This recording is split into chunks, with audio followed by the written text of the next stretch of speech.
ॐ सोमनाथाय नमः। ॐ मल्लिकार्जुनाय नमः। ॐ महाकालेश्वराय नमः।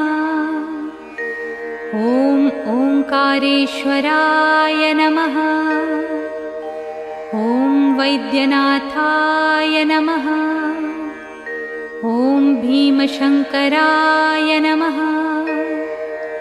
ॐ रामेश्वराय नमः।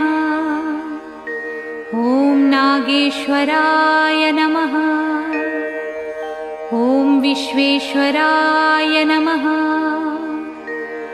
ॐ त्र्यंबकेश्वराय नमः। ॐ केदारेश्वराय नमः। ॐ भुस्मेश्वराय नमः।